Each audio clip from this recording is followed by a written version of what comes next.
Rebecca stood in the parking lot of the Pinewood Diner, the December cold biting through her thin jacket as she counted the bills one final time. $20. For fives crumpled from being folded and refolded in her pocket over the past 3 days, each time hoping the amount would somehow multiply if she just checked again. It hadn't. She smoothed them flat against her thigh, her breath forming small clouds in the air.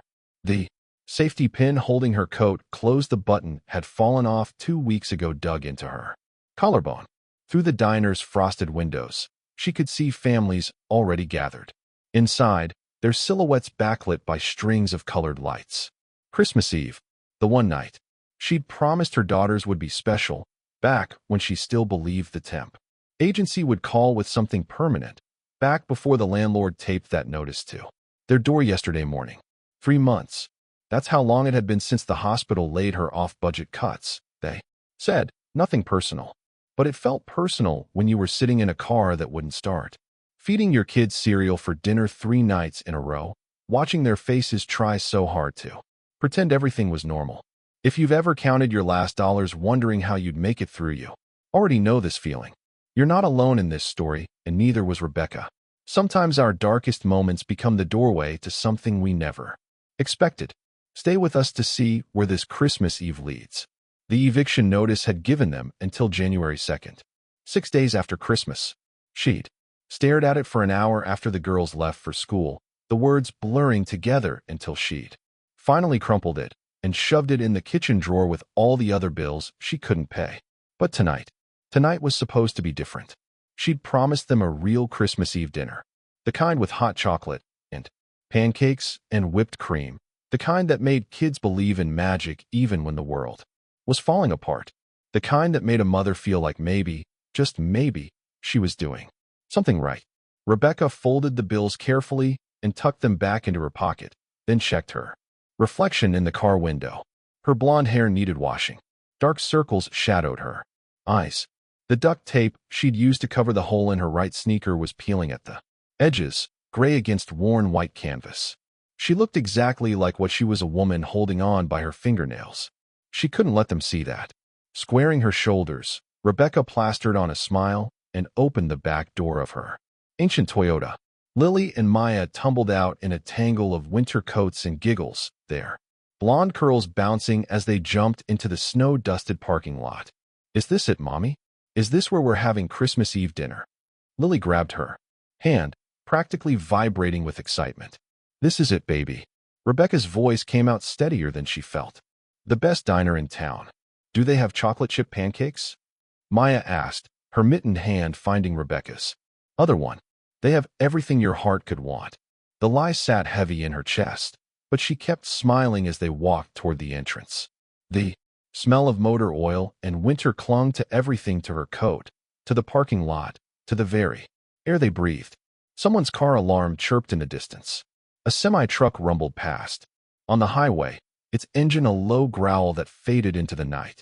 The bell above the door chimed as she pushed it open, and warmth rushed out to meet them. The smell of coffee and cinnamon and bacon grease, the sound of Bing Crosby crooning White Christmas from an old jukebox, the sight of families crowded into booths with plates piled high.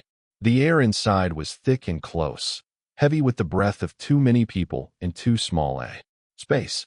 It made Rebecca's throat tight, made her hyper-aware of her own poverty in a room full of people who could afford to eat out on Christmas Eve. A corner booth sat empty near the back, its red vinyl cracked but clean. She slid in first, and the twins scrambled in across from her, immediately pressing their faces against the frosted window to watch the snow beginning to fall outside. Mommy, look. It's really snowing now. Lily's breath fogged the glass. Santa can use his sleigh tonight for sure. Rebecca nodded, not trusting her voice. She'd already lied about Santa bringing presents, had told them he was coming while they slept, even though their apartment would be just as empty Christmas morning as it was tonight. What was one more lie stacked on top of all the others? Can we order now? Maya bounced in her seat. I'm so hungry I could eat a whole mountain of pancakes. Let's look at the menu first, okay? Rebecca reached for the laminated sheets tucked behind the napkin holder, her hands steady even though her heart was racing. $20. 3 people. Christmas Eve. She could make this work. She had to make this work. Because tonight wasn't about the eviction notice or the empty fridge at home or the job she couldn't find. Tonight was about two 6-year-old girls who still believed their mother could make miracles happen. And Rebecca was going to give them that belief, even if it cost her every last dollar she had. The menu felt heavier than it should, the plastic coating slightly sticky under Rebecca's fingers as she scanned the breakfast section. Her daughters leaned across the table, their small fingers pointing at pictures of towering pancakes and golden waffles. That one, Mommy. The one with strawberries on top. Lily tapped the image so hard the menu rattled. Maya shook her head vigorously. No, the chocolate chip ones. You promised chocolate chip, remember? Rebecca remembered.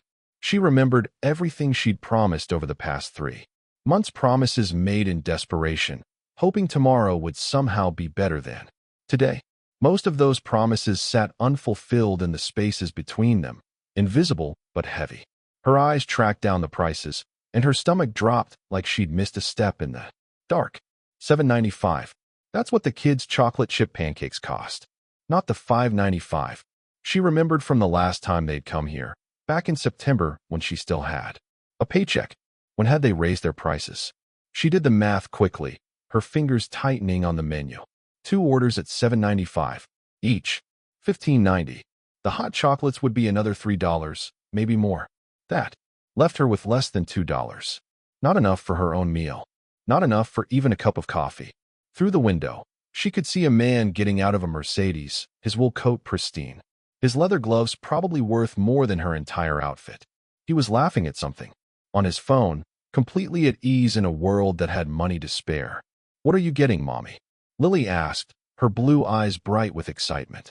Rebecca's mouth went dry. I'm still deciding, sweetie. You two pick first. She kept scanning the menu, looking for something, anything cheaper. Maybe she could order them one meal to split? No, they'd know something was wrong. Maybe plain toast for herself? She checked the price. $2.50 for 2 pieces of toast. She didn't have $2.50 to spare. The diner's warmth was oppressive now, making sweat prick at her hairline despite the cold. Outside, someone nearby was wearing too much cologne, something sharp and expensive, that made her nose itch. At the booth behind them, a toddler was crying, and his father was patiently shushing him while cutting his pancakes into dinosaur shapes. Normal family things. Things Rebecca used to take for granted. Excuse me, hon, you folks ready to order? Rebecca looked up to find a waitress standing beside their table, her gray hair pulled back in a practical ponytail, her apron stained with what looked like grape jelly and coffee. Her name, tag read Donna in faded letters.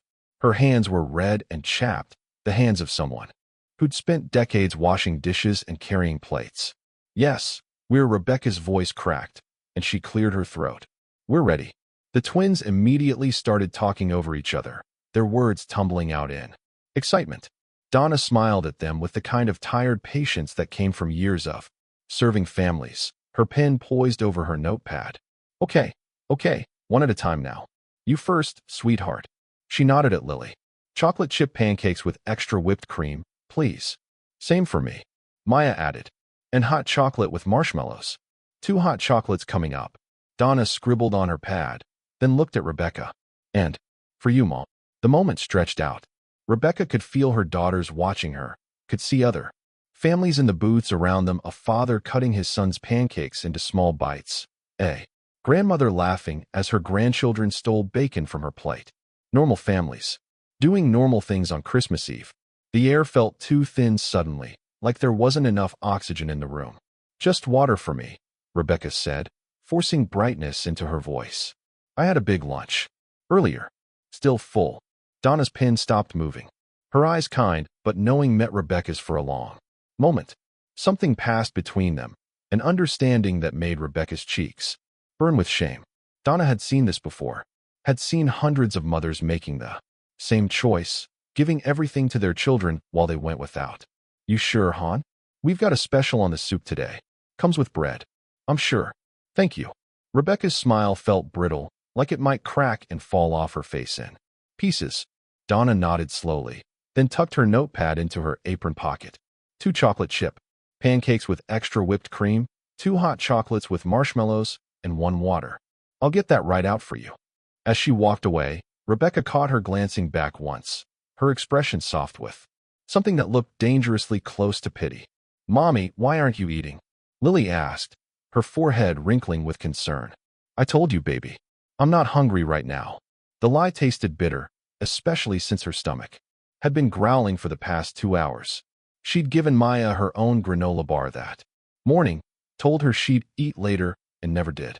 Maya tilted her head, studying her mother with the unnerving perception children sometimes have. But you said we were all having Christmas Eve dinner together. We are together, Rebecca said, reaching across to squeeze both their hands. That's what matters. Being together.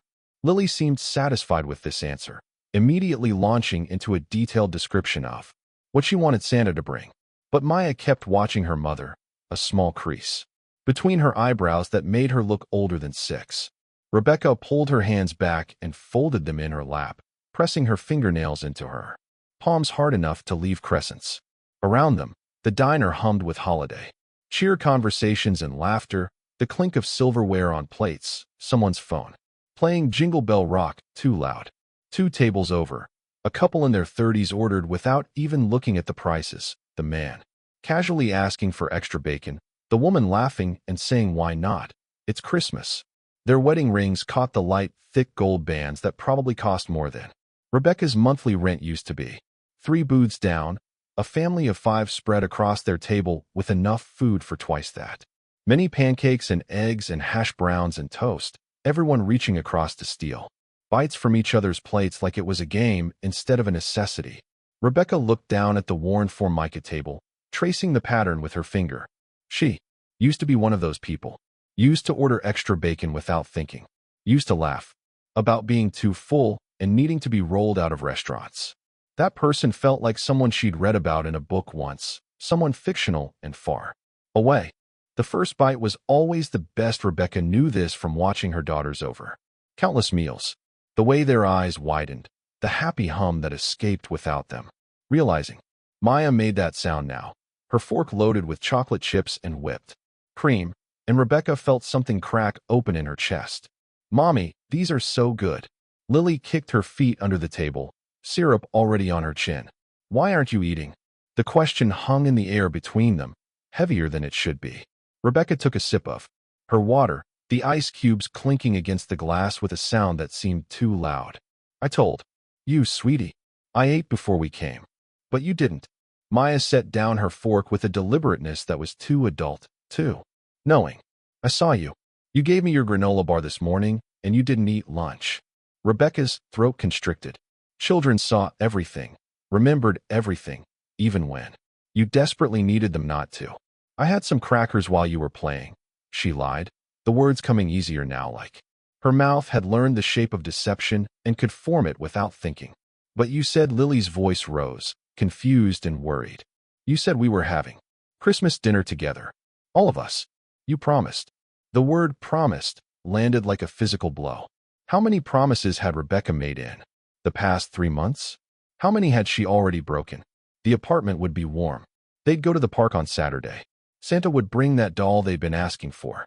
Daddy would call soon. Lies stacked on lies until Rebecca couldn't remember what the truth even looked like anymore. We are together, Rebecca said, hearing the desperation creep into her voice. That's what Christmas dinner means. Being together. I'm just not very hungry tonight, that's all.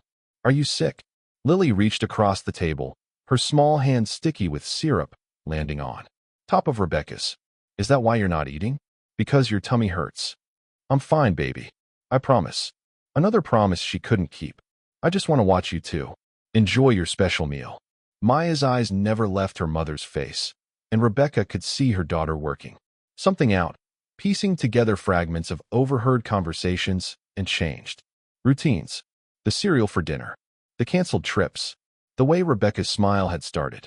Looking wrong, stretched too tight across her face like plastic wrap. Mommy, just eat your pancakes, okay? Rebecca's voice came out sharper than she intended, edged with something that sounded too much like breaking. Please. Maya flinched slightly. Lily's eyes filled with tears. The moment shattered between them, all the forced cheer Rebecca had been maintaining, crumbling into dust.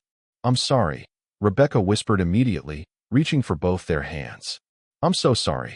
I didn't mean to snap. I'm just what? Exhausted? Terrified? Failing? I'm just tired, that's all. But Maya was too smart, had seen too much.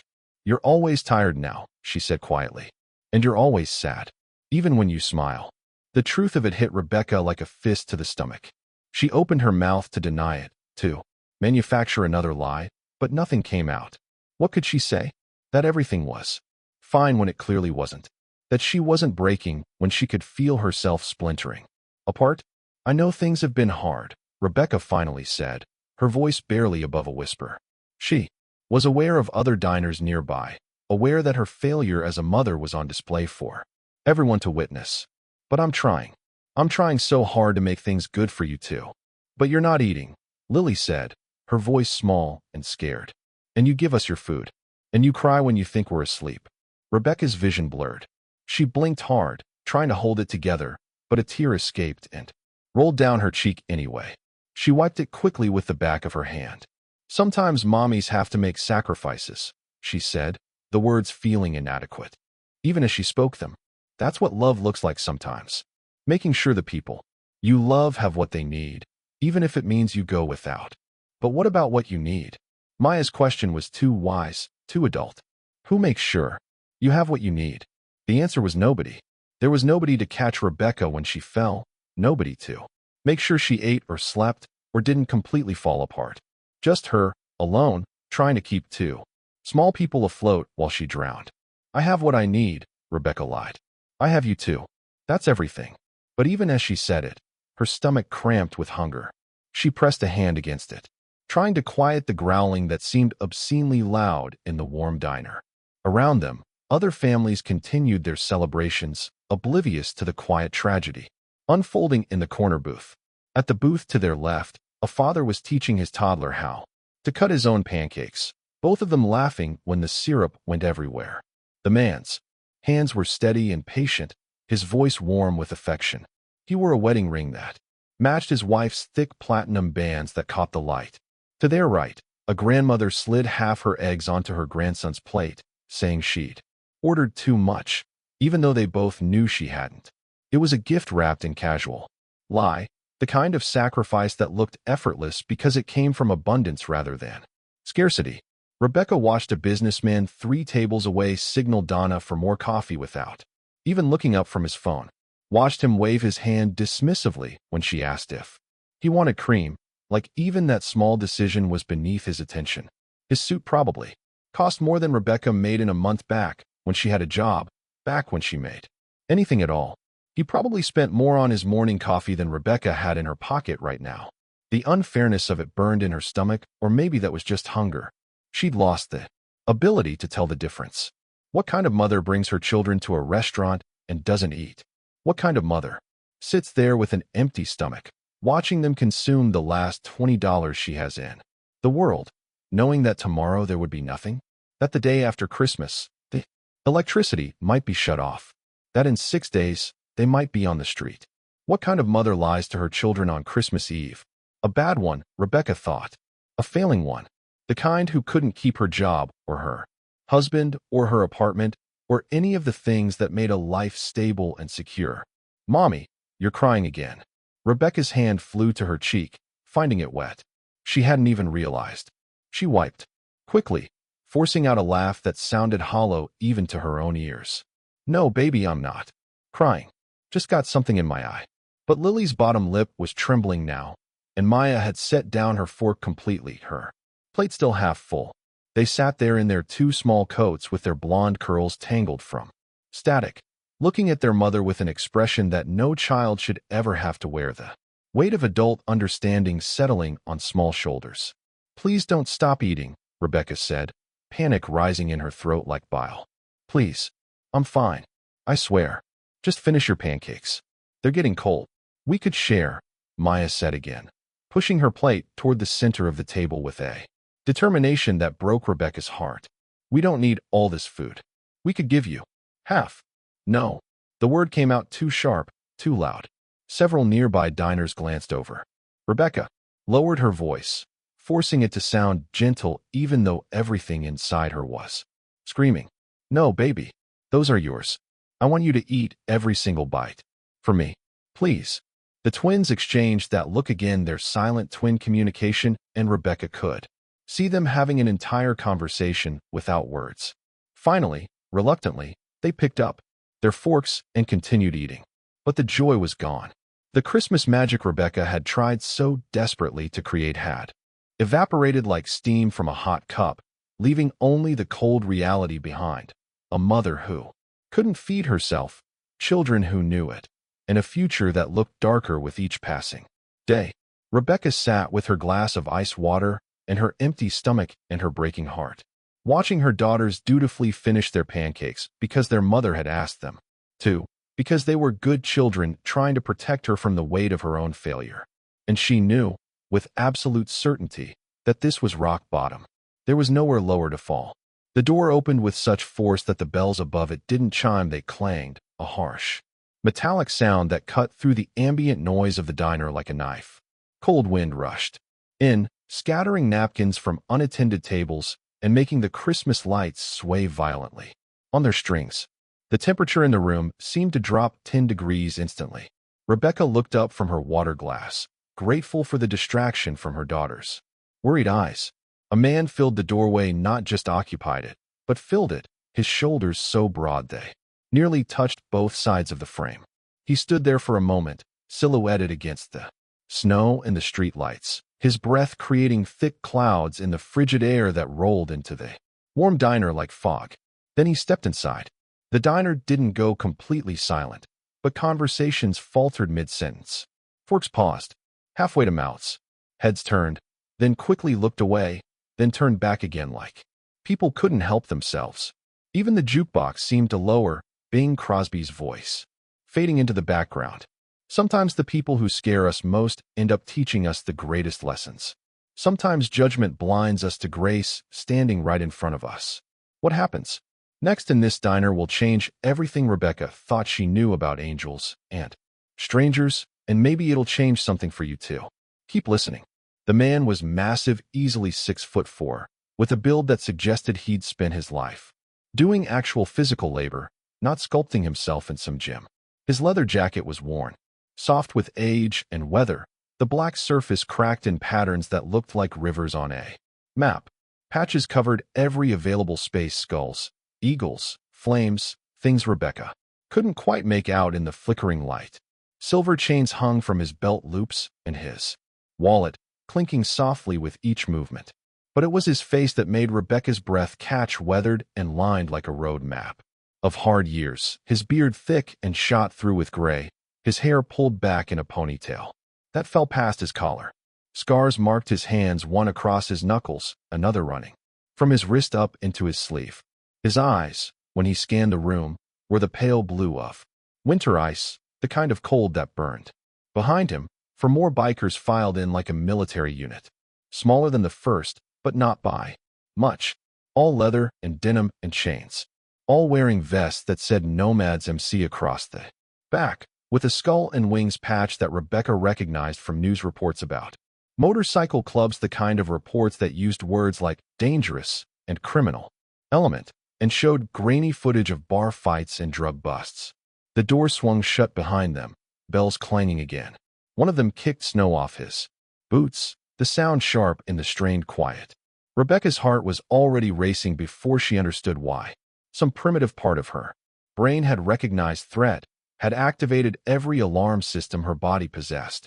"Mommy, look at their jackets," Lily whispered, not understanding that whispers carried in frightened silence. "They have skulls on them." Rebecca's hand shot across the table, covering both of her daughter's hands. Her grip was probably too tight, but she couldn't loosen it. "Show, baby. Sit still. Don't stare." "But they look cool," Maya said, her voice at normal volume, and several nearby diners flinched like she'd shouted. The lead biker's head turned toward their booth with predatory precision. His pale eyes found Rebecca's, held them for a moment that seemed to stretch and distort time, then moved deliberately to the twins. Something flickered across his face, an expression Rebecca couldn't read before he looked away and moved toward the counter. He walked with a pronounced limp, his right leg stiff like an old injury that had healed wrong. Or not healed at all. Each step was measured, careful, like he was always aware of the pain, but had learned to work around it. The other bikers followed him in a loose formation that looked casual, but wasn't. There was something practiced about how they moved, how they positioned themselves to cover angles and exits. Military training, maybe, or prison, or both. They took seats at the counter, their stools groaning under their combined weight. The lead biker shrugged out of his jacket with a wince that suggested his injuries went deeper than just the leg. Revealed a black t-shirt stretched across his chest and arms completely covered in tattoos, snakes and skulls and eagles and crosses, and names Rebecca couldn't read from this distance. One tattoo stood out, though, across his right forearm, in elaborate script. 2 names and 2 dates. The dates were the same. December 24th. Christmas Eve. Rebecca felt ice crawl up her spine. Are those bad men? Lily whispered, her small hand gripping Rebecca's so hard it hurt. The question hit Rebecca like cold water. She looked at her daughter's worried face, then at Maya, who was still watching the bikers with open curiosity rather than fear. What was she supposed to say? That she didn't know? That she'd been taught to fear men who looked like this, to cross the street, to lock car doors, to assume danger based on appearance alone? She thought about the news reports, the documentaries, the stories about motorcycle clubs, and violence and things decent people didn't get involved with. She thought about her daughters sitting in this booth, exposed and vulnerable, with 5 men who looked like they'd stepped out of every parent's nightmare. They're just different, Rebecca said, hating how weak it sounded, hating the prejudice she could hear in her own voice. They're just people getting coffee. But her heart was hammering so hard, she could feel her pulse in her throat.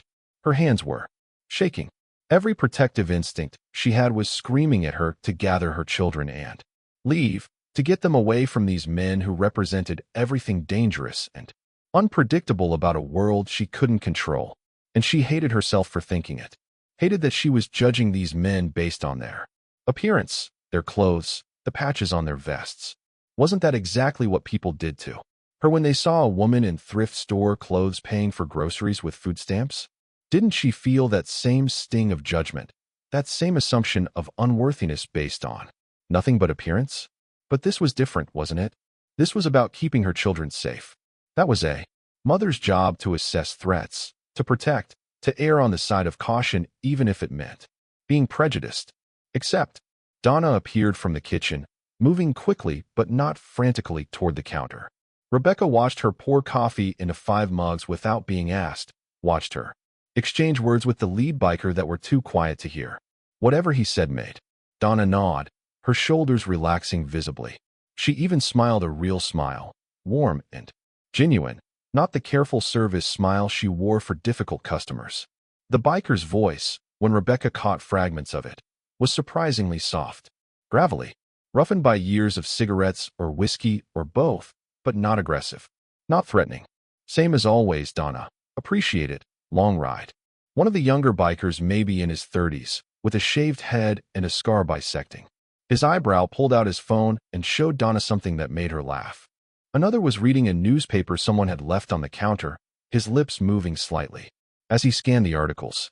The lead biker was staring into his mug like it contained answers to questions he hadn't asked yet, one hand wrapped around the ceramic, the other resting on the counter.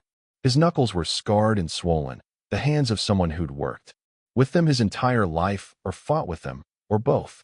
They weren't doing anything threatening. They were just there, drinking coffee, existing like regular people.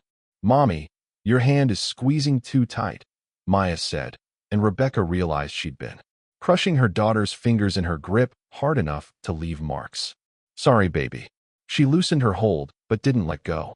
Couldn't let go. Every protective instinct she had was still screaming, still insisting that these men were dangerous even though they'd done nothing but order coffee and sit quietly. She was being ridiculous, paranoid, letting fear and prejudice override common sense. But she couldn't shake it. The lead biker shifted slightly on his stool, and Rebecca tensed like he'd pulled a weapon. He was just reaching for sugar packets from the dispenser, but her body had already flooded with adrenaline, preparing for flight or fight. One of the younger bikers, maybe in his 30s, with a shaved head and a scar across his eyebrow, caught her staring. He didn't look away, didn't smile, just met her eyes with an expression that was completely unreadable. Not hostile, but not friendly either. Just aware, acknowledging that he'd been noticed and cataloged as a threat. Rebecca felt her cheeks flush hot with embarrassment and fear and shame at her own prejudice. She looked down at the table, pretending to study the pattern in the formica. "Finish your pancakes," she whispered to the twins, her voice urgent now. "Quickly, okay? We should probably get going soon." "But we're still eating," Lily protested, her plate still half full of cooling pancakes and melting whipped cream. "I know, baby, but we should get home.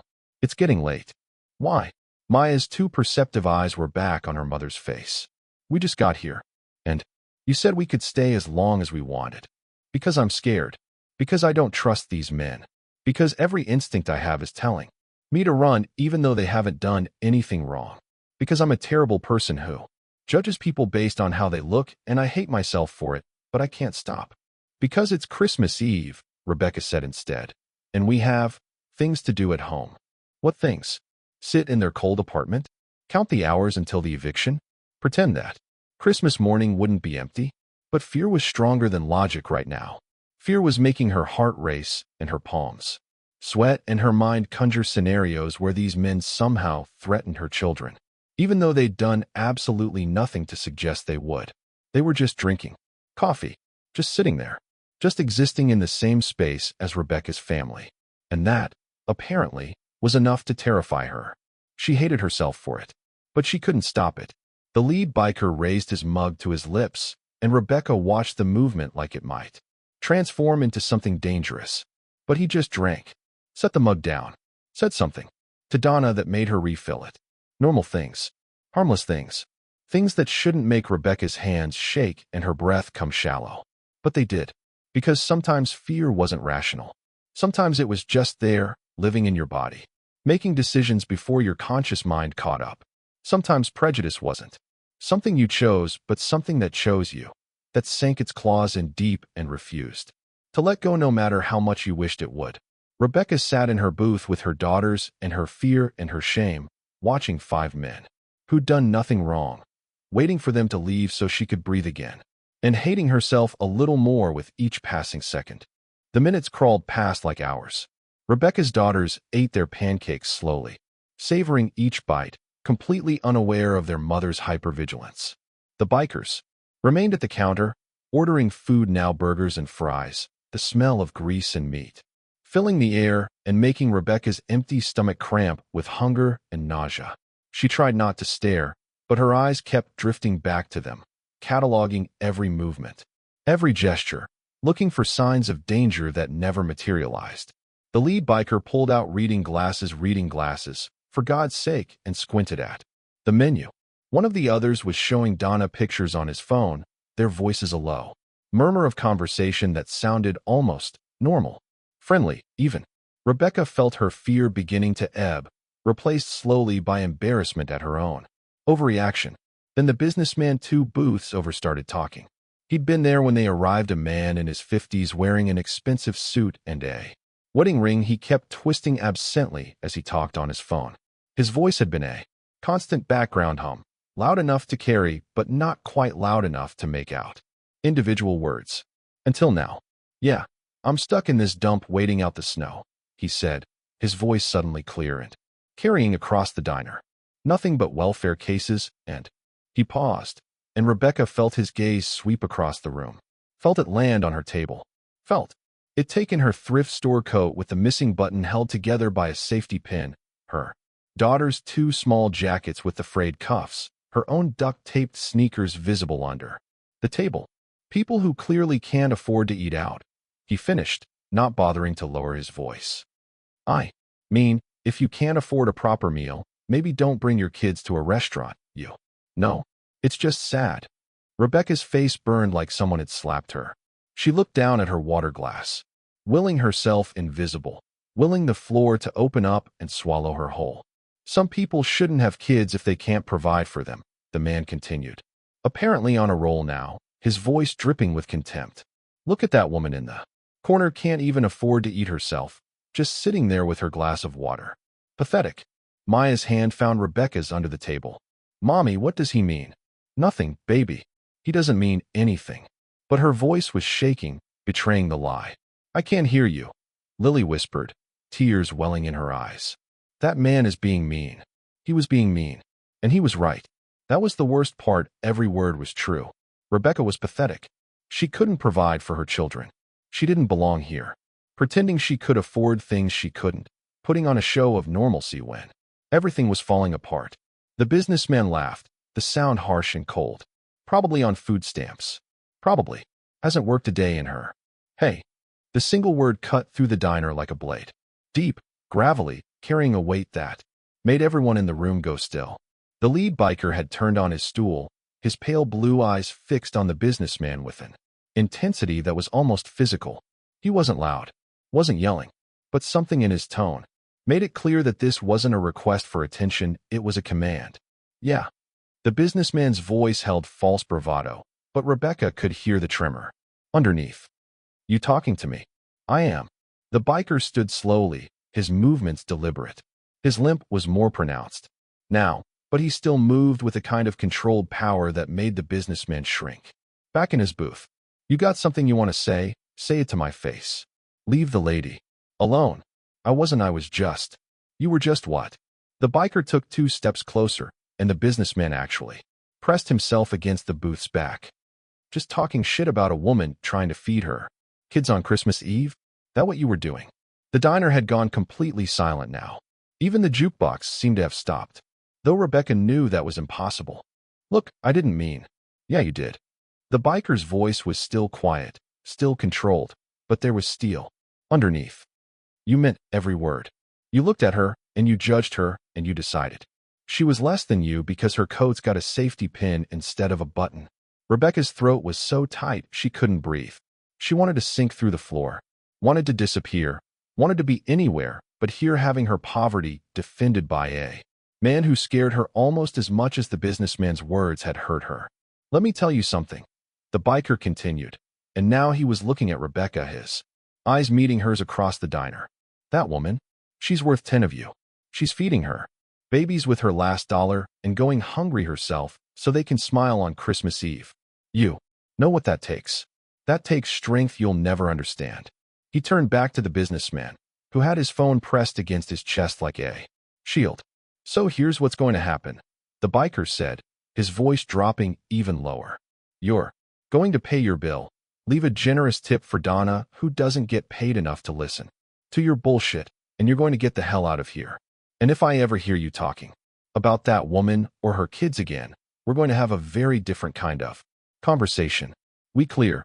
The businessman nodded frantically, already pulling out his wallet with shaking hands. Good. The biker turned away, dismissing him completely, and limped back to his stool. The businessman threw 2 20s on his table and practically ran for the door, not even waiting for his change. The silence in the diner stretched for another moment. Then slowly conversations resumed. Quieter now, more subdued. Rebecca sat frozen, her heart hammering, her mind trying to process what had just happened.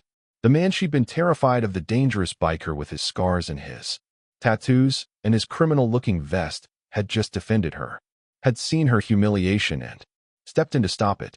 She'd judged him completely wrong. The realization hit her like a physical blow. She'd looked at his appearance and decided he was a threat, had let her prejudice and fear override her humanity. And he'd looked at her and seen what? Someone worth defending?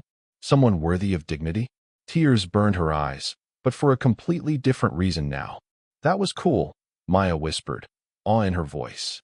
That man stood up for you, Mommy. He did, Rebecca managed, her voice breaking. He really did. The biker never looked back at their table, just sat there drinking his coffee, talking quietly, with Donna existing in his space like nothing had happened. But Rebecca couldn't stop looking at him, couldn't stop reassessing everything she'd thought she knew. Sometimes, she realized, angels don't have halos. Sometimes they have scars and chains and vests with skulls on them. Sometimes they see you when everyone else looks away. Rebecca felt the biker watching them. Not constantly, not obviously, but in peripheral moments when she glanced up from her daughter's conversation, she'd catch him looking in their direction. Not staring, just aware. The way someone might be aware of a fire alarm or an exit sign. Present, but not intrusive. It should have made her uncomfortable. Maybe it would have, an hour ago, before he'd defended her against the businessman's cruelty. But now it felt different. Like being watched. Over rather than watched. The twins had finished their pancakes, scraping their plates clean with the backs of their forks to get every last bit of syrup. They were happy now, full and content, chattering about whether Santa's reindeer could really fly, or if it was just magic that made them float. "Mommy, can we have dessert?" Lily asked, her eyes hopeful but cautious, like she already knew what the answer would be. Rebecca's stomach clenched. She'd done the math 3 times already, counting and recounting in her head like the numbers might change if she just tried hard enough. The pancakes and hot chocolates would come to about $18.75. That left her with $1.25, not even enough for a piece of pie to split between the twins, much less coffee for herself or the tip she desperately wanted to leave Donna. She'd have to use the last dollar for bus fare anyway. The car's gas tank was already on. Empty, the needle buried below the E. She'd coasted into the parking lot on fumes and prayer, knowing she wouldn't be able to drive them home tonight. They'd have to take the bus, which meant standing in the cold and the snow with 2 tired 6-year-olds, hoping the route was still running on Christmas Eve. "Not tonight, baby," Rebecca said softly, her hand reaching across to brush Lily's blonde curls. "We're already having such a special dinner. Maybe next time." Next time. As if there would be a next time. As if they weren't being evicted in 6 days. As if Rebecca had any idea where they'd be living or what they'd be eating next week, much less next month. "Okay," Lily said, trying to sound cheerful even though Rebecca could see the disappointment flicker across her small face. Maya said nothing, just watched her mother with those 2 knowing eyes. Donna appeared beside their table, check holder in hand, her expression gentle. "You folks, all done?" "Yes, thank you," Rebecca said, her voice steadier than she felt. Donna set the black leather folder on the table, her hand lingering for just a moment. "You take your time, hon, no rush." Rebecca waited until Donna walked away before opening the folder with trembling hands. The bill was there, exactly as she'd calculated, $18.75. She pulled out her $20 bill, the last one, the only one, and laid it carefully in the folder. Change would be $1.25. She'd keep the dollar for bus fare and leave the quarter as a tip. A quarter. For Donna's kindness and patience and the way she'd looked at Rebecca like she mattered, like her poverty wasn't something shameful. A quarter. Rebecca's eyes burned with tears she refused to let fall. Not here. Not now. She wouldn't break down in front of her daughters again. They'd already seen too much, understood too much.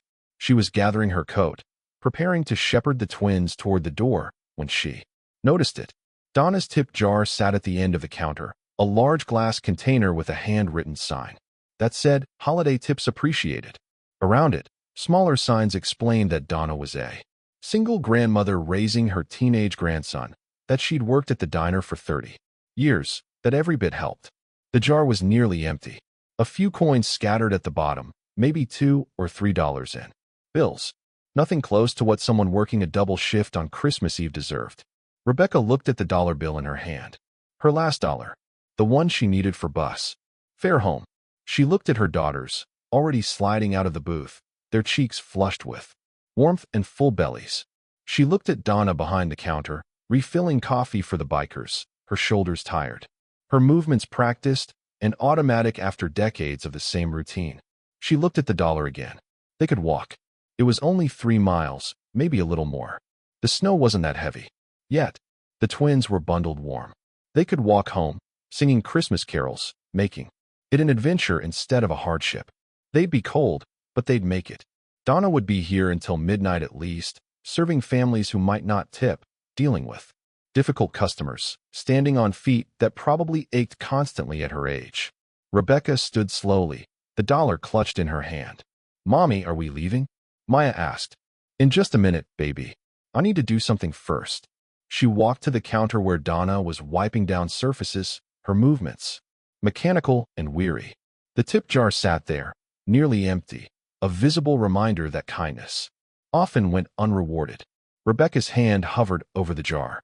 Her last dollar. Her bus fare home. The thing standing. Between walking 3 miles in the snow or a warm ride home. She thought about the biker defending her. About Donna's gentle kindness. About how many times people had shown her grace today when she deserved nothing but judgment. She dropped the dollar in. The bill fluttered down to join the coins at the bottom. So small and inadequate, it was almost insulting. But it was everything she had. It was her walking home in the cold so someone else might have enough for groceries or gas or whatever single grandmothers needed when they worked double shifts on Christmas Eve. "Thank you for taking care of us tonight," Rebecca said quietly to Donna. "You made it special for them." Donna looked at the jar, at the single dollar Rebecca had added, then at Rebecca herself. Something passed between them, an understanding that transcended words. Donna knew that dollar was everything, knew what it cost. "Honey," Donna said, her voice thick. "You didn't have to. I wanted to," Rebecca interrupted gently. "Merry Christmas, Donna." She turned away before Donna could respond, before the tears threatening to spill could actually fall, and walked back to where her daughters waited. "Can we leave a tip for the nice lady?" Maya asked as Rebecca helped her into her coat. Rebecca's throat was so tight she could barely speak. "Already did, baby. Already did." They walked toward the door, hand in hand, Rebecca's empty pockets, an emptier wallet, a weight she'd carry home along with her children's full bellies and happy memories. The bell chimed as she pushed open the door. Cold air rushed in, carrying snow and the smell of winter. Behind them, the warm diner glowed like a promise of things Rebecca couldn't quite reach. "Mommy," Lily tugged her hand. "Are we walking home?" Rebecca looked at her daughters' faces, innocent, trusting, believing that their mother had everything under control, even when everything was falling apart. "We are," she said, forcing brightness into her voice. "We're going to walk home in the snow and sing Christmas carols and make it an adventure. Won't that be fun? Like pioneers," Maya said, already excited about the prospect. "Exactly like pioneers." Rebecca was pulling the door fully open, cold wind hitting her face, when she heard it.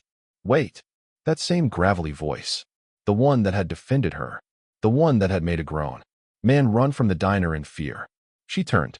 The lead biker was standing now, his jacket back on, his pale eyes fixed on her with an intensity that made her breath catch.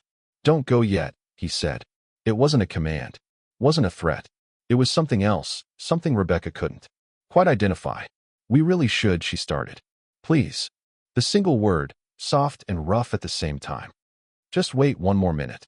Rebecca stood frozen in the doorway, cold air at her back, warm diner air in her face, her daughter's hands in hers, while the scarred stranger who defended her honor walked slowly toward them, his limp pronounced, his expression unreadable, and she wondered what happened next. The biker stopped 3 feet from their table, and Rebecca instinctively shifted to place herself between him and her daughters. Old habits died hard, even after he'd defended her, even after she'd been proven wrong about him. Up close, he was even more imposing. Not just his size, but the way he carried it, like someone who'd learned to be dangerous out of necessity rather than choice. His hands were scarred across the knuckles, and now that Rebecca could see them clearly, she noticed the way his right hand trembled slightly. Palsy, maybe, or nerve damage from an old injury. But his eyes, those pale blue eyes, were soft as they looked at her daughters. "Hi there," he said to the twins, his gravelly voice dropping to something almost gentle. The transformation was startling. "You girls like your pancakes?" Lily and Maya nodded, suddenly shy in the presence of this massive stranger. "Good. That's real good." He smiled, and the expression transformed his face, made him look younger despite the gray in his beard and the lines around his eyes. "You know what? My daughter used to order every Christmas Eve." Past tense. Used to. Rebecca's heart clenched. "What?" Maya asked, her curiosity overcoming her shyness. "Chocolate chip pancakes with extra whipped cream. Just like you two." His voice cracked, slightly on the words. "She used to get it all over her face, syrup everywhere. Her mama would try to clean her up, and she'd just make it worse." "We got syrup everywhere too," Lily said seriously. "I bet you did." He was quiet for a moment, lost in memory, his eyes distant. Then he seemed to shake himself back to the present. He looked at Rebecca, and something in his expression made her throat tight. Your girls are beautiful. You're doing a good job with them. I'm trying, Rebecca whispered. It was all she could manage. I know you are. He pulled something from his jacket pocket, his wallet, thick leather worn, soft with age. I saw what that asshole said to you. Sorry for the language, he added quickly, to the twins. But he was wrong. Dead wrong. You didn't have to, Rebecca started, but he held up one scarred hand. Yeah, I did. Because I've been where you are. Different circumstances, but the same place. The place where you're drowning and nobody seems to notice or care. He pulled out several bills from his wallet, not looking at them, just holding them folded in his hand. And I learned something when I was drowning. I learned that pride is a luxury. That accepting help isn't weakness. It's just human. He held out the bills to Rebecca. She stared at his hand like it was holding a live snake. I can't. You can, he said gently. And you will. Because your girls need you to. Because sometimes the bravest thing we can do is let someone help us. But I don't even know you, Rebecca said, her voice breaking. Why would you? Because someone helped me once when I needed it most. His voice was rough with emotion. Because my wife, before she died, she used to say that angels don't always have wings. Sometimes they're just people doing their best with what they have. Sometimes they're just mothers feeding their babies on Christmas Eve. Rebecca's vision blurred. I can't. Mommy, Maya said quietly. It's okay to say yes. The simple wisdom of it from a 6-year-old who'd learned too much too soon about sacrifice and struggle broke something open in Rebecca's chest. But she couldn't. Not like this. Not just accepting without question. Every fiber of her being rebelled against it, against being the kind of person who needed rescuing, against being seen at her lowest, against admitting she couldn't do this alone. I appreciate what you're trying to do, Rebecca said, her voice shaking but firm. But I can't. Just take your money. We don't need charity. The lie tasted bitter even as she said it. Of course they needed it. Of course she was drowning. But admitting it felt like dying. The biker's expression didn't change. It's not charity. Then what is it? It's a gift. From someone who understands what you're going through. From someone who knows what it's like to be so far down you can't see daylight anymore. He took a step closer, and Rebecca noticed for the first time that his eyes were wet. Please, let me do this. For my daughter who can't have pancakes anymore. For my wife who taught me about grace. For you, because you deserve it. Please. I can pay my own bill, Rebecca insisted, even though her voice was breaking.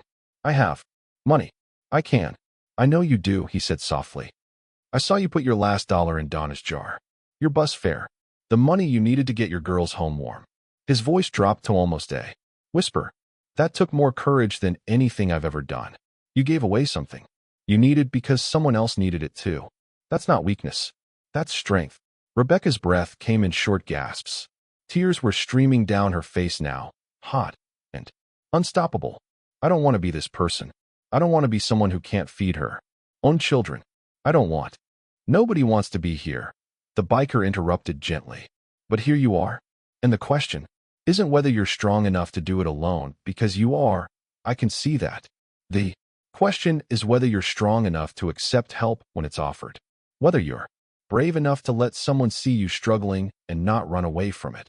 He held out the money again, his scarred hand steady despite the tremor. This isn't about you being weak, he said. This is about me, about all of us being human. About recognizing that we're all just trying to survive, and sometimes the only way we make it through is by helping each other. Rebecca looked at his face, at the scars and the lines and the grief etched into every feature. Looked at his trembling hand holding out money that probably represented hours of hard labor. Looked at her daughters watching this moment, learning whatever lesson she was about to teach them. She thought about pride, about dignity, about the difference between charity and grace. She thought about the dollar she'd put in Donna's tip jar, even though it meant walking home in the cold. She thought about angels without wings.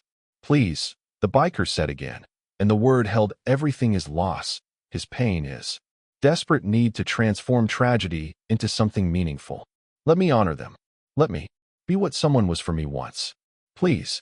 Slowly, her hand shaking so badly she could barely control it, Rebecca reached out. Her fingers touched his palm, calloused, warm, trembling almost as much as hers. She took the bills. Thank you, she whispered, the words inadequate for what she was feeling. Thank you so much. Don't thank me. His voice was gruff, thick with emotion he was trying to contain. Just do me a favor. Anything. When you're back on your feet, and you will be, I promise you that, find someone else who's drowning and throw them a line. That's how it works. That's how we save each other. Rebecca nodded, unable to speak past the lump in her throat. The biker looked at the twins one more time, his expression softening into something bittersweet. You take care of your mama, okay? She's special. We know, Maya said seriously. Good. He nodded once, then turned toward Donna at the counter. Rebecca watched him limp back to his stool, watched him say something quiet to Donna, watched Donna's eyes go wide and then soft with tears. He pulled out his wallet again, extracting more bills, leaving them on the counter with deliberate care. Then he shrugged his jacket higher, nodded to his companions, and headed for the door. He paused at the exit, looked back one final time. His pale eyes found Rebecca's across the diner, held them for a heartbeat.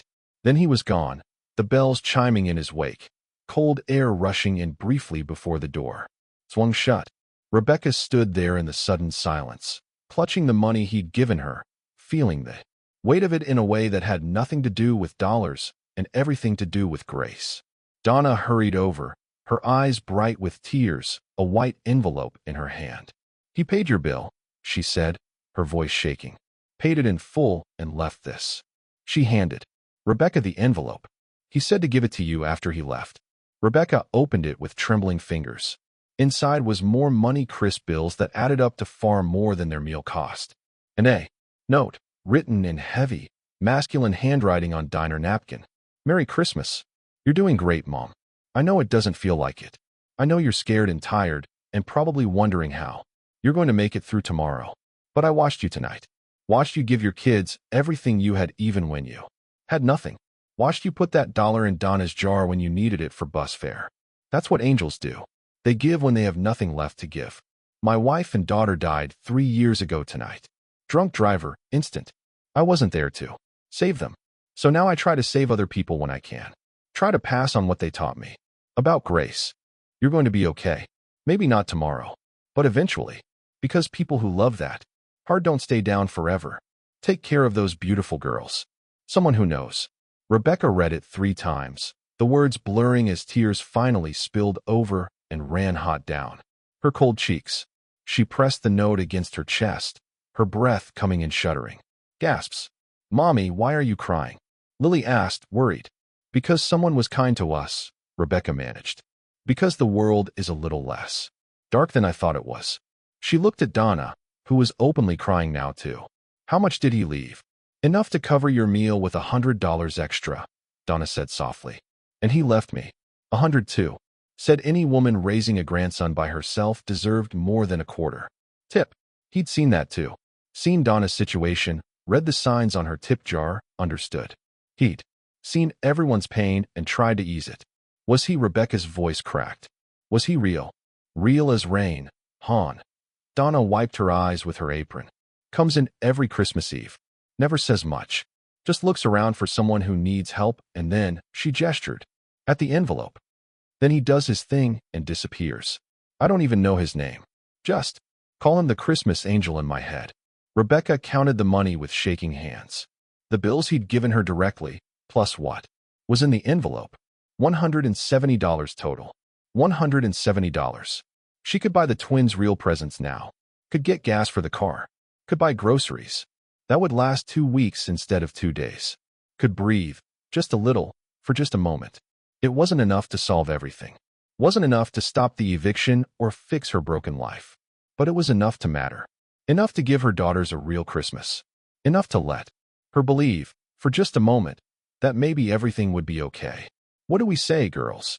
Rebecca asked, looking at her daughters. Thank you, Christmas angel, they said in unison, looking at the door he'd disappeared through. Rebecca gathered them close, hugging them tight, breathing in the smell of their shampoo and syrup and childhood innocence. Over their heads, she looked at Donna. Thank you, she mouthed. For everything. Donna just nodded, still crying, still smiling. They left the diner together, stepping out into snow that was falling heavier now, coating everything in white. The world looked clean and new. transformed by weather and grace into something magical. We don't have to walk now, Maya said, understanding without being told that the money meant options they hadn't had before. No, Rebecca agreed. We can drive home. But first, she looked at the diner's glowing windows, at Donna visible inside wiping down tables. First, I want to remember this. Remember what kindness looks like. Remember what it feels like to be saved. The man saved us, Lily said seriously. Like a superhero. Better than a superhero, Rebecca said. Because he was real. And he taught us something important. What's that, Mommy? Rebecca thought about the note pressed against her heart, about the biker's scarred hands and grief-worn face, about his daughter who used to get syrup everywhere and his wife who believed in angels without wings. He taught us that when you're drowning, you don't have to be ashamed to grab the hand pulling you out, Rebecca said slowly, understanding it as she spoke it. And when you're back on solid ground, you become the hand for someone else. That's how we save each other. Like passing a light from candle to candle, Maya said. Exactly like that, baby. They walked to the car through snow that sparkled under the streetlights, 3 small figures, silhouetted against the warm glow of the diner behind them. And Rebecca made a promise to herself, to the stranger who'd saved her, to the universe, that had shown her grace when she least expected it. One day, when she was back on her feet, she'd find someone drowning, and she'd be the hand that pulled them out. Rebecca didn't take the twins straight home. Instead, she drove to the 24-hour Walmart on the edge of town, the one that stayed open even on Christmas Eve because capitalism never slept. The parking lot was surprisingly full, last-minute shoppers grabbing forgotten ingredients for tomorrow's dinner, parents desperate for that one toy their kids had begged for, people like Rebecca who'd suddenly found themselves with means when they'd expected to have none. Why are we here, Mommy? Lily asked, sleepy now, full of food and warm from the car's ancient heater that finally decided to work. Because Santa needs a little help this year, Rebecca said, surprising herself with how easily the words came. And we have a very important job to do. Inside, the store was bright and overwhelming, too many choices, too much abundance.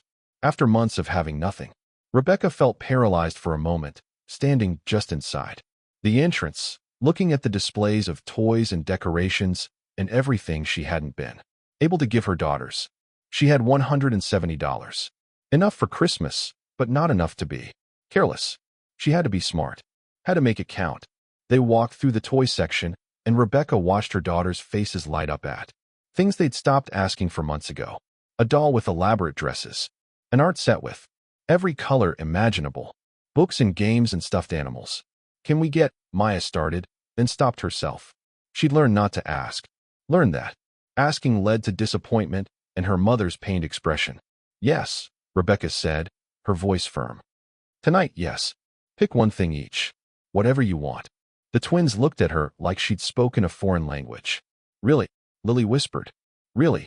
She watched them carefully select their items, not the most expensive things, she noticed. They'd learned caution, learned to want carefully. Maya picked a craft kit that cost $12.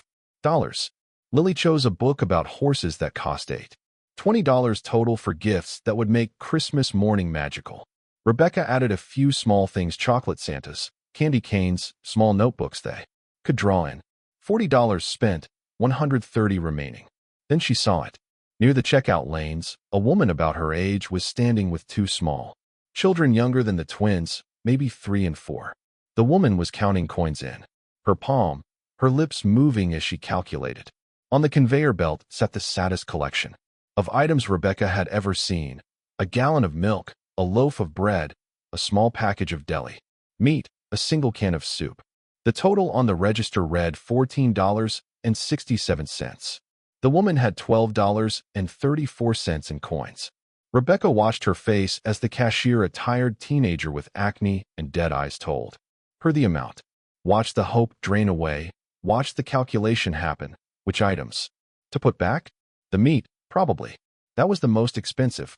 They'd have bread and milk. And soup. Not much of a Christmas dinner, but they wouldn't starve.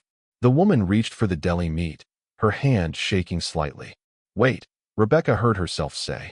Everyone turned to look at her: the woman, the cashier, the people in line behind them, her own daughters.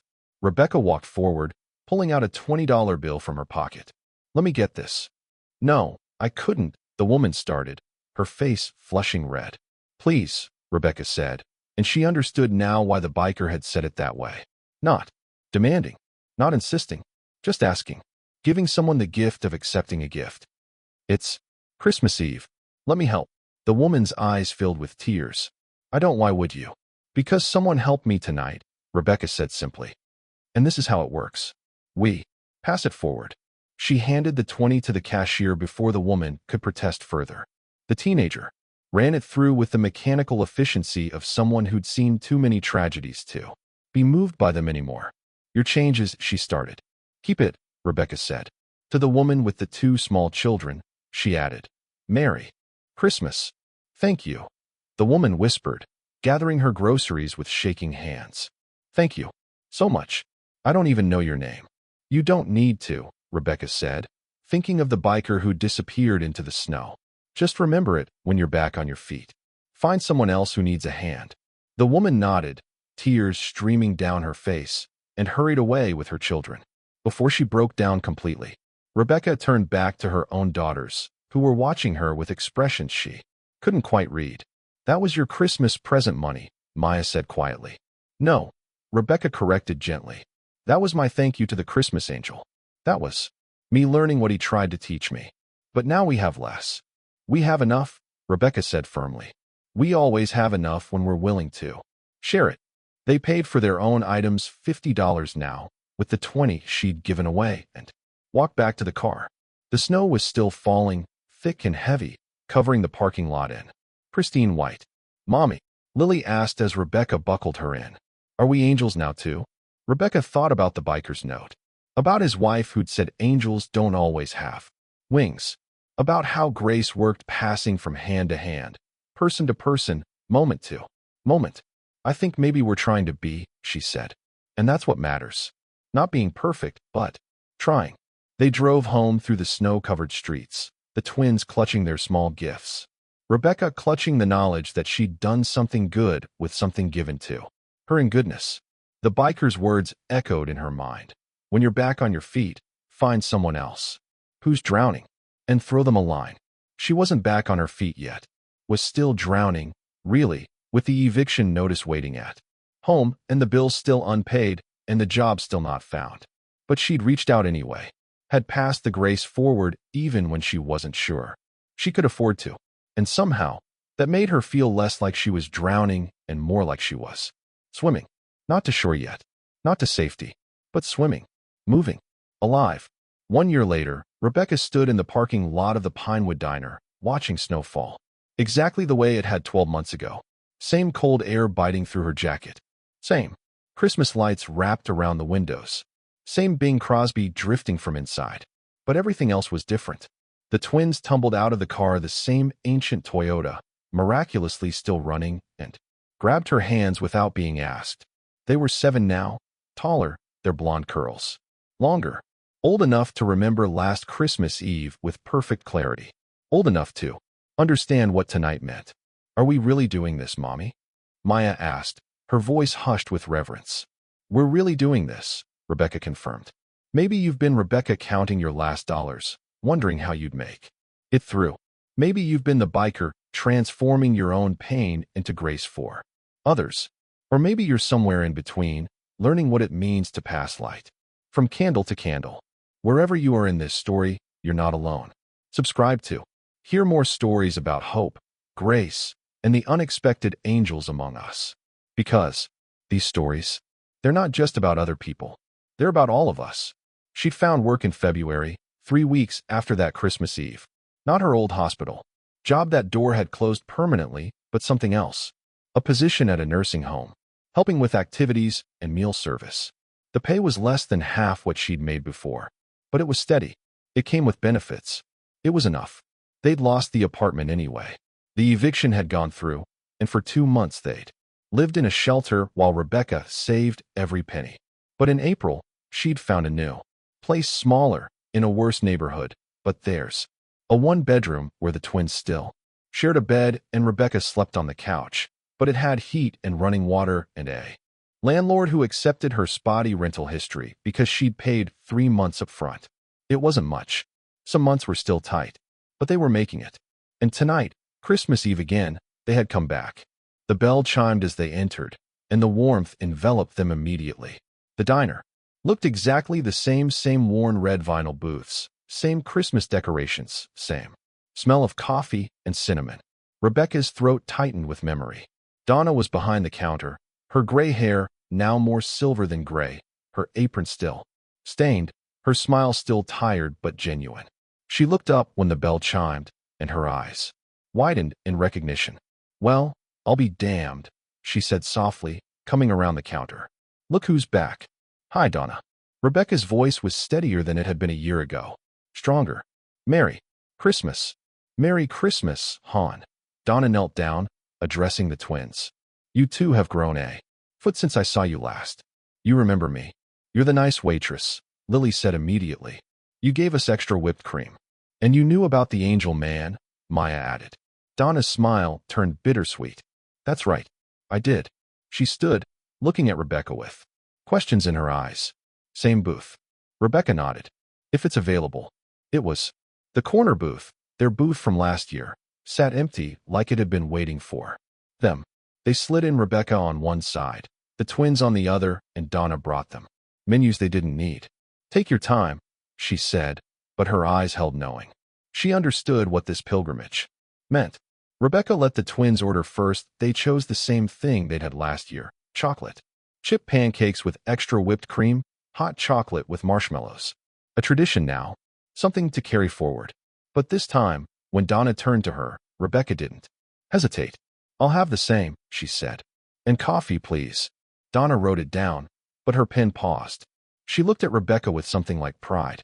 "Coming right up." While they waited for their food, Rebecca watched the diner fill up with other families. Christmas Eve brought people together, she'd learned, made them seek warmth and comfort. And the company of others, even strangers. At a booth near the window, she noticed them. A young woman, maybe 22, with 2 small children, a boy and a girl, both under 5. The woman was painfully thin, her clothes hanging off her frame, her face carrying exhaustion like a physical weight. She was counting money on the table, her lips moving silently, her expression growing more strained with each bill. The children were pointing at menu items excitedly, their voices carrying across the diner. The mother kept shaking her head gently, redirecting them to cheaper options, her smile forced and brittle. Rebecca watched her order 2 kids' meals and a water for herself. Watched the woman's hands tremble as she set the menu down. Watched her daughters' faces fall slightly when they realized their mother wasn't eating. And Rebecca felt something slot into place in her chest, like a key turning in a lock sheet. "Been searching for all year." "Girls," she said quietly, leaning forward. "Do you see that family over there? Near the window?" The twins followed her gaze and nodded. "I think they need what we needed last year," Rebecca said. "What do you think we should do?" "Help them," Maya said immediately. "Like the angel man helped us." "Like you helped the lady at Walmart," Lily added. Rebecca smiled, proud of these small people who'd learned grace from hardship. "Then, that's what we'll do." Their food arrived: 3 plates of golden pancakes, 3 steaming mugs. Rebecca ate slowly, savoring every bite, no longer ashamed to feed herself in front of her children. The twins chattered between mouthfuls, their joy uncomplicated and pure. But Rebecca kept watching the other family. The young mother was breaking her children's French fries into pieces, making sure they ate every bite. She sipped her water and smiled at them, asking about their day, about what they hoped Santa would bring. Normal mother things. Loving things. Desperate things Rebecca recognized all too well. She had $60 in her wallet tonight, money she'd saved specifically for this moment. For this return, for this chance to pass forward what had been given to her. Not abundance, but enough. Enough to matter. More than enough, actually. Because Rebecca had learned something over the past year. You didn't have to be rich to be generous. You didn't have to be stable to offer stability to someone else. You just had to be willing. When their plates were empty, Rebecca signaled Donna over. "See that family by the window?" she said quietly. "The mother and 2 little ones?" Donna glanced over and nodded, understanding already forming in her eyes. "I'd like to pay their bill," Rebecca said. and leave something extra. Anonymously. Donna's expression softened into something beautiful: recognition, pride, the satisfaction of seeing grace multiply itself. Like he did for you. Exactly like he did for me. Rebecca pulled out 3 20s from her wallet, then paused. She'd been planning to keep 20 for their own meal and tip. But looking at that young mother's face, seeing her own desperation from a year ago reflected back, she pulled out 2 more bills. $100 total. Everything she'd saved. Everything she'd planned to spend on gas and groceries and small luxuries. All of it. This should cover their meal with plenty extra, Rebecca said, handing the money to Donna. For whatever she needs. Rebecca, Donna started. I know what you're going to say. That I don't have to. That I should keep something for myself. Rebecca smiled, feeling peace settle over her like snow. But I do have to. Because he taught me that grace isn't about having enough. It's about giving anyway. Donna took the money, her eyes bright with tears. He'd be so proud of you. I hope so. I know so. Donna tucked the bills into her apron. You want me to give her a note too? Yes, Rebecca said, pulling out a piece of paper she'd written on earlier that day. She'd spent hours on it, trying to capture what the biker's note had meant to her, trying to pass forward not just money but hope. Make sure she gets this with her bill. Donna took the folded note carefully. Same way he did it. Same way. They gathered their coats to leave, the twins already discussing the family they were helping, wondering what the mother would do with the money, hoping it would make their Christmas better. As they headed toward the door, Rebecca glanced back one more time. The young mother was still with her children, still smiling, still unaware that her entire evening was about to shift. Soon Donna would bring her the bill. Soon she'd open it and find it marked paid in full. Soon she'd read the note Rebecca had written, would feel what Rebecca had felt, that overwhelming sense of being seen, being valued, being told that her struggle mattered and her efforts were enough. The bell chimed as they stepped outside into the falling snow. Mommy, do you think the angel man knows what we did? Lily asked, taking her hand. Rebecca thought about the biker wherever he was, whatever route he was riding tonight, whatever other family he was helping. She thought about his scarred hands and his limp and his grief transformed into grace. I think he knows, Rebecca said. I think that's how it works. You help someone, they help someone else, and it keeps going. Like a light being passed from candle to candle until the whole world is a little brighter. Are we part of the light now? Maya asked. Rebecca looked at her daughters, these 2 small people who'd learned grace from scarcity, who understood that you could have nothing and still find something to give away. Yes, baby, she said, squeezing both their hands. We're part of the light now. They were almost to the car when Rebecca heard it. Motorcycles.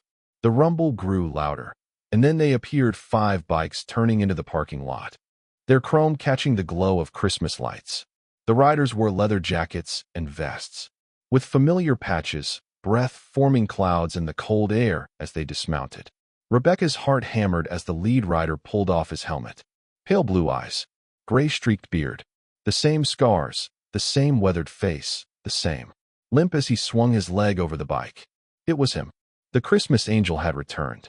He looked up and saw them standing there, Rebecca and her daughters frozen near their car. For a moment, neither moved.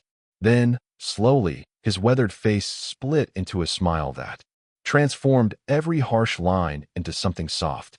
He walked toward them, his limp pronounced in the snow, his companions hanging back by their bikes. I was hoping you'd come back, he said, his gravelly voice carrying across the parking lot. Rebecca couldn't speak, could barely breathe. She'd imagined this moment 1,000 times, what she'd say if she ever saw him again, how she'd thank him, how she'd tell him what his gift had meant. But now that he was here, standing in front of her in the falling snow, all those practiced words evaporated. You remember me? She finally managed. I remember everyone I help, he said quietly. But especially you. You put your last dollar in Donna's jar when you needed it for bus fare. That took courage. You saw that. I see a lot of things. His eyes moved to the twins, and his expression softened even more. You 2 got taller. We're 7 now, Lily said proudly. 7. He nodded, something bittersweet flickering across his face. My daughter would be 14 now, if she'd lived. The words hung in the cold air between them. I'm so sorry, Rebecca whispered. Me too. He was quiet for a moment, then seemed to shake himself back to the present. Donna called me. Told me what you did tonight. Told me you paid for that family's meal. Gave everything you'd saved. I learned it from you. No. His voice was firm. You had it in you already. I just reminded you it was there. He reached into his jacket and pulled out an envelope thick, sealed, her name written on the front. This is for you. I can't, Rebecca started, but he held up one scarred hand. Yes, you can. And you will. Because this isn't charity. This is a gift from my wife. At Rebecca's confused expression, he explained. She had a life insurance policy. Not much, but something. I've been using it to help people every Christmas Eve for 3 years now. Trying to honor her memory. Trying to do what she would have wanted. He pressed the envelope into Rebecca's hands. This is the last of it, he said softly. I've been saving it, waiting for the right person. Someone who'd understand what it means. Someone who'd use it not just for themselves, but to keep the light going. Rebecca opened the envelope with shaking hands. Inside was a check made out to her. Name, signed by him, for an amount that made her gasp. $5,000. I can't accept this, she said, her voice breaking. This is too much. It's what she wanted, he interrupted gently. She always said, find the helpers. Find the people who give even when they have nothing. Those are the ones who'll change the world. His pale eyes held hers. You're one of the helpers, Rebecca. You proved that. Tonight. But, no buts. He smiled, and it was sad and beautiful at the same time. Take it. Use some for yourself and your girls. But save some too. Keep it ready for the next person who needs a hand. Keep the light going. Rebecca looked at the check, at the amount that could change everything, could get them a better apartment, could buy the twins real Christmas presents for years, could give them breathing room and stability and all the things they'd been lacking. Or she could do what he was asking, could keep the cycle going, could become the hand that pulled others out of the darkness. She looked up at him, this scarred stranger who'd saved her twice now, who'd lost everything and chosen to transform his grief into grace. What's your name? She asked. After all this, I should at least know your name. He hesitated, then said quietly, Jack. Jack Thornton. Jack. Rebecca tested the name, made it real, made him human instead of mythical.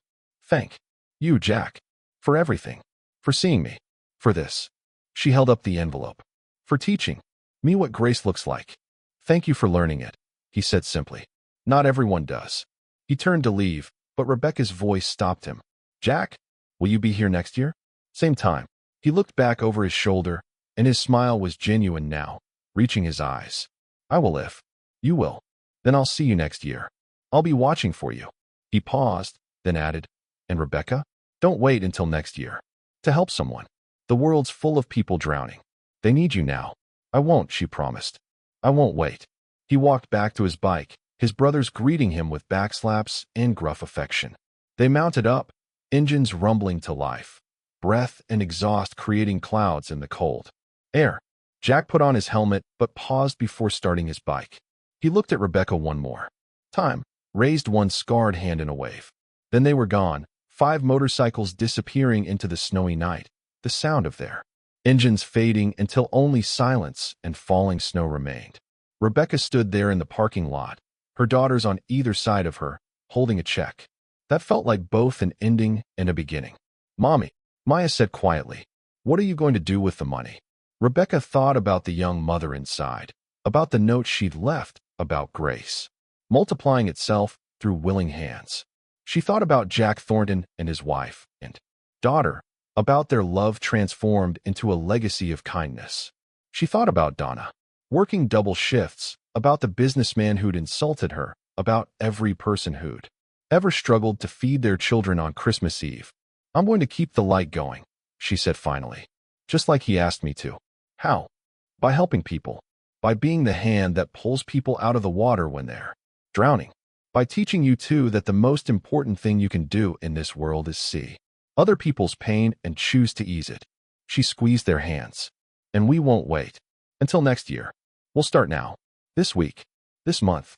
Every chance we get. Like angels, Lily said. Exactly like angels. They got in the car and sat for a moment, engine running, heat slowly building, watching snow blanket the parking lot in white. Through the diner's windows, Rebecca could see the young mother opening her bill folder, could see her hand fly to her mouth, could see her shoulders start to shake. Rebecca knew that feeling, had lived that feeling, had been transformed by it. Now she'd given it to someone else. And somehow, in giving it away, she'd received even more back. That was how grace worked. She understood now. You couldn't hold on to it. You had to pass it forward, let it flow through you, become a channel rather than a reservoir. Are you ready to go home? Rebecca asked her daughters. Are we? Maya asked back, her wise eyes holding a question. Rebecca looked at the diner one more time, at the lights and the warmth and the place, where her life had changed, at the window where a young mother was learning the same lesson Rebecca had learned a year ago. Then she looked at the check in her lap, $5,000 that represented 3 years of Jack Thornton's grief transformed into hope. Yeah, she said softly. I think we are. She put the car in gear and pulled out of the parking lot, leaving the Pinewood Diner behind, but carrying its warmth with her. The snow fell heavier now, covering their tracks almost as soon as they made them, like the universe itself was complicit in keeping these small miracles secret. But Rebecca knew, and her daughters knew, and somewhere in the night, Jack Thornton knew. And next week, when Rebecca saw a mother counting change at the grocery store, she'd remember. She'd help. She'd pass it forward. And the week after that, another person. And the month after that, another. Until helping wasn't just something she did on Christmas Eve. Until it was woven into the fabric of who she was, how she lived, what she taught her daughters about being human. Until grace became not a single moment, but a lifetime practice. Until the whole world was a little brighter, one small act of kindness at a time, one mother helping another mother until no one was drowning anymore. Until everyone had been pulled to shore. Until grace had multiplied so many times it couldn't be contained, couldn't be counted, couldn't be anything but what it was meant to be. Infinite. Eternal. Enough. 1 year from now, where will you be in this story? Will you be Rebecca, learning to accept grace?